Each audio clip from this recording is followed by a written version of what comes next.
Impossible. তুমি কি পাগল হয়ে গেছো সূর্যশেখর? আমি কিছুতেই এই দলিলে সই করব না। সই তো তোমায় করতেই হবে। না, করব না, মরে গেলেও করব না। আমার মরার প্রশ্ন আসছে কোথা থেকে? আগে সাইনটা করে দাও, ওসব কথা পরে হবে। তুমি বুঝতে পারছো না আমি কি বলছি সূর্যশেখর? আমি কিছুতেই মল্লিক বাড়ির সমস্ত সম্পত্তি তোমাদের নামে লিখে দেব না। সূর্যশেখর তার মানে এইভাবে ভয় দেখিয়ে সমস্ত কিছু নিজের নামে করে নিতে চাইছে। কে আপনি?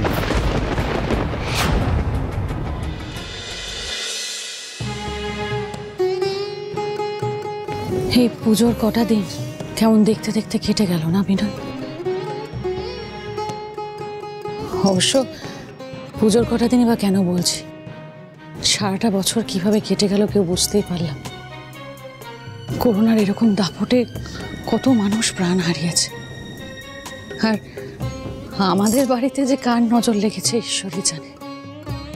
তো মনে আছে বিনয়, গত বছর এই সময় চারু আমাদের বাড়িতে বউ হয়ে এসেছিল। বাড়ির প্রত্যেকটা মানুষ কত আনন্দে মেতে উঠেছিল। এই পরিবারে নতুন করে আবার সুখ শান্তি ফিরে এসেছিল। অথচ এখন কি অবস্থা? বাড়ির মা লক্ষ্মী চলে গেলে তো এমনটাই হয়, তাই না? চুমকিটারও কি অবস্থা না? আসলে খুব সাংঘাতিক নজর লেগেছে আমাদের বাড়িতে, সূর্যশেখরের নজর। এসবের মধ্যে আমার সাথে কি কি ঘটেছে আমি তোমাকে বলতে পারিনি বানি, তা শুনলে তুমি আরো চমকে উঠবে। মাঝে মাঝে আমার কি মনে হয় জানো, ওই সূর্যশেখরের রক্তই তো মিশমিল গায়ে বইছে। সেই মেয়ে কখনো এই পরিবারে চারু হয়ে উঠতে পারে? চারু হয়ে ওঠা অত সহজ কাজ নয়। যতই হোক, আফটার অল মিশমি তো সূর্যশেখরেরই মেয়ে, ওর রক্তই তো বইছে না ওর গায়ে। এটা তো খুব সত্যি বানি যে মিশমির সাথে চারুর কোনো তুলনা হয় না। ওদের মধ্যে আকাশ পাতাল তফাৎ। চারুর পরিপূরক হোক কখনো হয়ে উঠতে পারে না বানি। ভুল করেছে দিদিভাই, মস্ত বড় ভুল করেছে মিশমির সঙ্গে আর্যর বিয়েটা দিয়ে। আর্যর ভালো করতে গিয়ে দিদিভাই অজান্তে এই পরিবারের মস্ত বড় বিপদ ডেকে এনেছে। আমার মাঝে মাঝে মনে হয় আমি যদি নিজের হাতে সূর্যশেখরকে মেরে ফেলতে পারতাম, বিনয়, হ্যাঁ, তাহলে আমাদের পরিবারে আবার শান্তি ফিরে আসতো, আবার আমরা আগের মতো বাঁচতে পারতাম। কি বলছো তুমি? ঠাকুরের সামনে দাঁড়িয়ে এসব কি কথা বলছো তুমি বিনয়? যেই ভুলটা, যেই অন্যায়টা সূর্যশেখর করেছে, সেই একই ভুল তুমিও করবে? আর কোনো উপায় আছে বানি?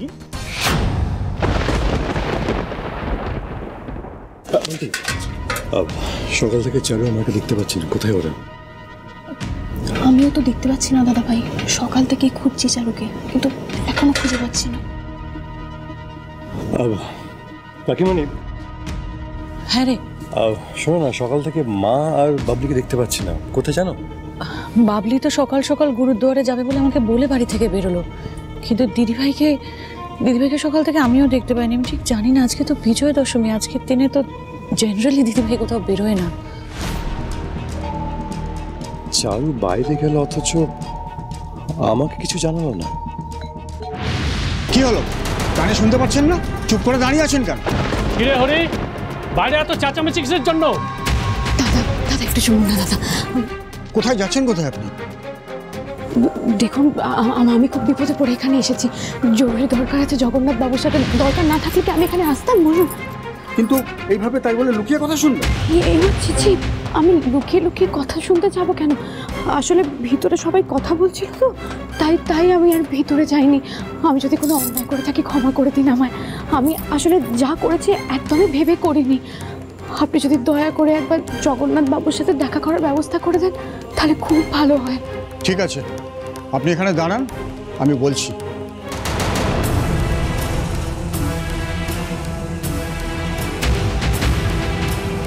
একটা মেয়ে ওই দরজার কাছে দাঁড়িয়ে আছে, বলছে দাদার সঙ্গে দেখা করাটা খুব জরুরি। তাই? হ্যাঁ। কই, কাউকে তো দেখতে পাচ্ছি না, কোথায় গেল? আরে বাহ, একটু আগে তো এইখানেই ছিল। কিন্তু গলাটা খুব চেনা চেনা লাগলো, কোথায় যেন শুনেছি। যাকে এখন কাজের কাজটা ভগবানের নামে তাড়াতাড়ি শেষ করি। দেখো মল্লিকা, তোমার হাতেও গোটা দিন সময় নেই, আমার হাতেও নেই, তাই ন্যাকামো না করে সাইনটা করে দাও। বললাম ইটস ইম্পসিবল। আমি মরে গেলেও ওই দলিলে সই করবো না। আবার মরা মরা করে, ভগবানের নামে এইসব কথা মুখে আনতে নেই। আমি তো তোমায় ভালোবাসি, তোমাকে আমি মারতে পারি, সবাইকে আমি শেষ করে দিতে পারি, কিন্তু তোমাকে না, না, একদম না। আর তুমিও আমাকে জোর করতে পারো না। পারি, তাল বাদ পারি না, সইটা করে দাও।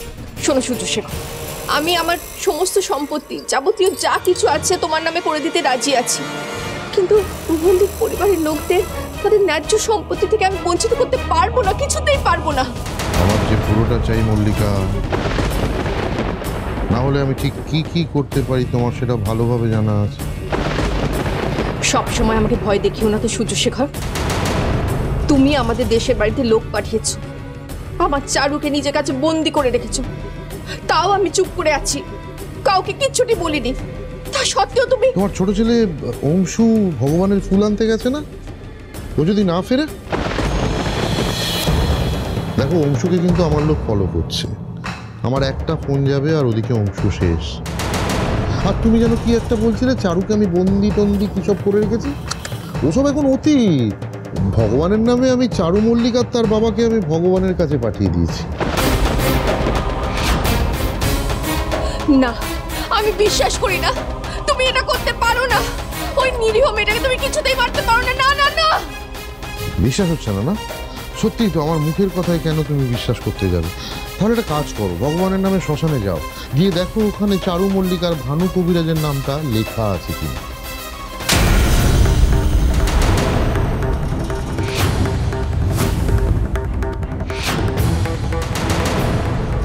তুমি আমাকে চটটা মেরেই দিলে। তুমি আমাকে চটটা মারতে বাধ্য করলে।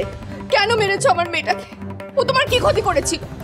তুমি যা যা বলে এসেছো আজ অব্দি আমি সেরকমটাই করে এসেছি, তাও কেন করলে না তুমি? কেন কেন? তুমি আমাকে বাধ্য করেছো মল্লিকা। তুমি যদি সম্পত্তি এভাবে ভাগ না করে দিতে, তাহলে চারু মল্লিক আর ভানু কবিরাজকে এভাবে মরতে হতো না। আমি তো তোমায় অনেকবার বলেছি, এই মানুষগুলোর বেঁচে থাকা তোমার উপর নির্ভর করছে। এখন তুমি যদি না চাও যে এই ঘটনার পুনরাবৃত্তি তোমার শ্বশুর মশাই, অরুণ বাবু, তোমার ছোট ছেলে অংশুর সঙ্গে ঘটুক, তাহলে ভগবানের নামে সাইনটা করে দাও।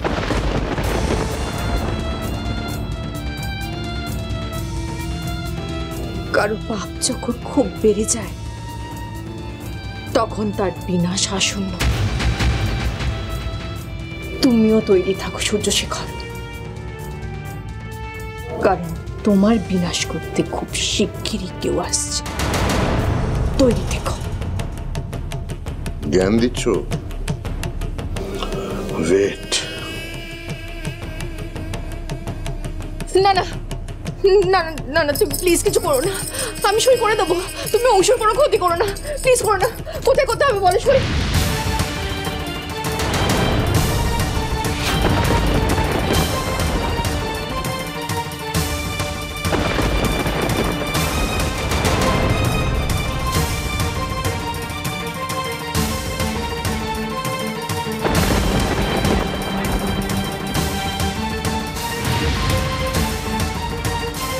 আমায় আপনি ক্ষমা করে দেবেন শহরের বাবু, আপনাকে দেওয়া কথা রাখা আমার পক্ষে আর সম্ভব হবে না।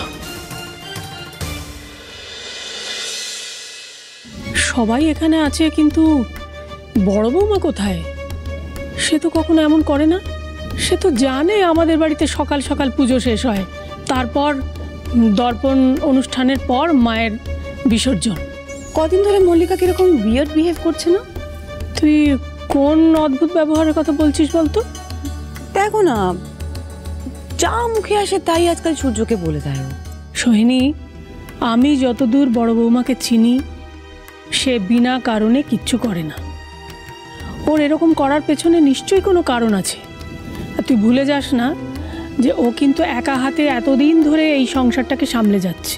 মাসিমা, আপনাদের পরিবারের কথার মধ্যে ঢুকে কথা বলা উচিত হচ্ছে কিনা আমি জানি না, তবে I am really very sorry.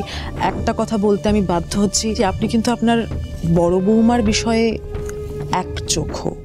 শোনো তনুজা, আমার কাছে দুই বৌমাই সমান। আমি কোনো দিন ওদের আলাদা করে দেখিনি, আর পরেও দেখব না। ওরা আমার গর্ব, আমার অহংকার। তোমরা আজ আছো, কাল চলে যাবে।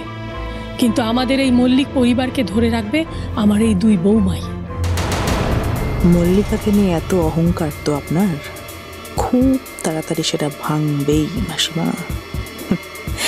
এই গোটা মল্লিক পরিবার তছনছ হয়ে যাবে। এবার দর্পণ অনুষ্ঠান শুরু হবে, আপনারা সবাই কাঁধে কাপড় দিয়ে নিন। ঝিরে বাতি